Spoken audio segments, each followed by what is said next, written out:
नमस्कार मित्रांनो, मी तुम्हाला एका नवीन मशीनची माहिती देणार आहे। ह्या मशीनचे नाव आहे बँड सीलर मशीन। तुम्ही यामध्ये वेगवेगळ्या प्रकारची पॅकिंग करू शकता। तुम्ही बघू शकता की खूप छान रीतीने पॅकिंग होते।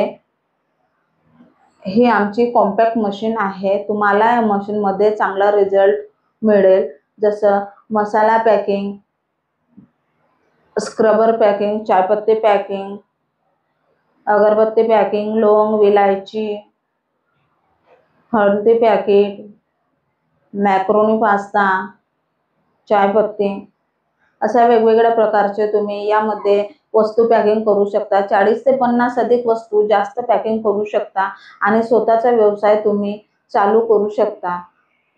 ही आमची कॉम्पॅक्ट मशीन आहे। तसंच तुम्ही यामध्ये खूप चांगल्या रीतीने आपला व्यवसाय चालू करू शकता। मार्केटमध्ये चांगल्या किमतीने विक्री करू शकता आणि स्वतःचा व्यवसाय चालू करू शकता। आता मी तुम्हाला मशीनचा डेमो दाखवणार आहे। पहिले स्विच ऑन करायचा आहे, त्यानंतर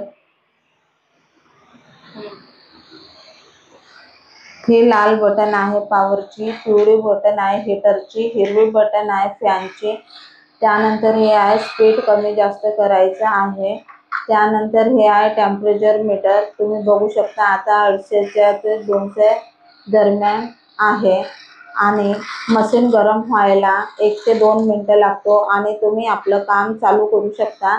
जसं आता तुम्ही बघू शकता यामध्ये आपण तांदूळ पॅकिंग करून घेत आहे, जवळपास ते अर्धा किलो जवळ आहे। त्यानंतर पास्ता पॅकिंग करून घेऊया। खूप छान रीतीने पॅकिंग होत आहे। त्यानंतर धने पॅकिंग होत आहे। म्हणजे वेगवेगळ्या प्रकारे यामध्ये कोणती पण वस्तू पॅकिंग होऊ शकते, छोटी वस्तू असो की मोठी वस्तू असो। त्याच प्रकारे हे बघा, हे आहे चायपत्तीचे पाऊच। पूर्ण हे 12 पाऊच आहे। 12 पाऊचेस पूर्ण एकदम से पॅकिंग होत आहे। एका सेकंड मध्ये एक पाऊच पॅकिंग होते, तर तुमचा चांगला व्यवसाय चालू होते। तसंच अगरबत्ती पाऊचेस आहे। खूप चांगल्या रीतीने तुम्हाला रिझल्ट मिळेल। मशीन खूप छान आहे। आमच्या कंपनीमध्ये मशीन, रॉ मटेरियल सर्व अवेलेबल आहे।